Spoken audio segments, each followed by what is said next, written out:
Describe him to me. And Muslims, look at the description of your Rasul.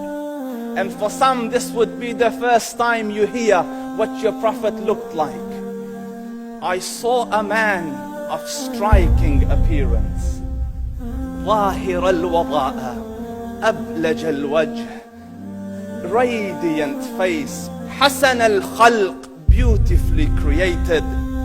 لم تعبه الثجلة, his belly wasn't protruding.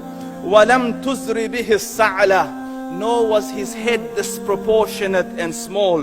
وسيم قسيم, proportionate and delicate, finely made, a specimen of a creation. في عينيه دعج, in his eyes there was a contrast. The dark was immensely dark, the white was excessively white.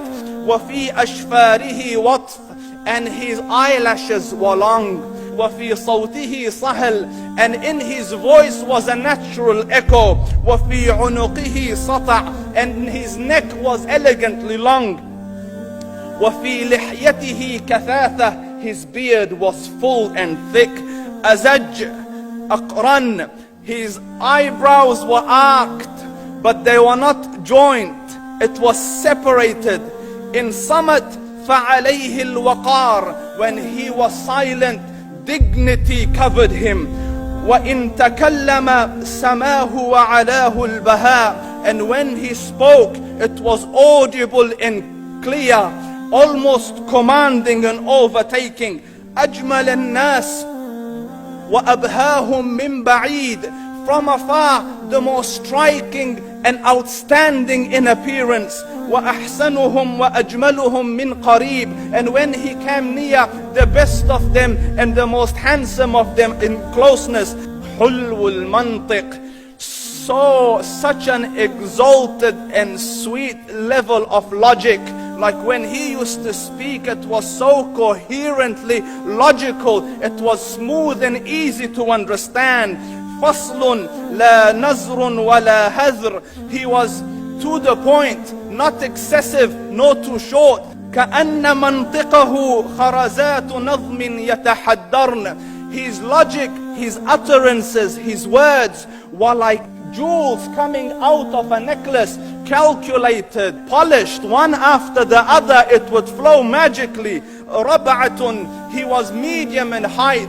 Your eye didn't have to strain to look up at him, nor was it tedious to look down at him. He was a comfortable sight to look at. له رفقاء يحفون به, he had friends, the people that were with him, they were working around him to try to serve and protect him.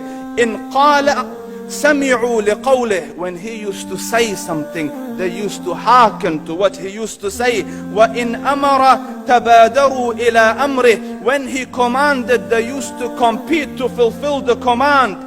This is Muhammad Rasulullah. This is Muhammad Rasulullah.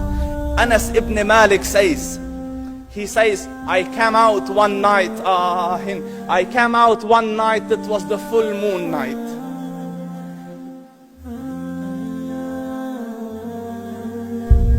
And I looked at the moon, and in the desert, understand, the moon is an awesome sight.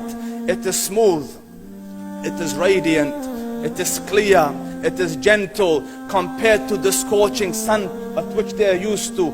So the moon was the epitome of beauty. So he says, I came out at a full moon night and I looked at the moon and I saw it beautiful, handsome. So I said, let me go see if the moon is more handsome or my Prophet is more handsome. Let me see if that is more beautiful or the Prophet is more beautiful. So I went and I saw him standing afar.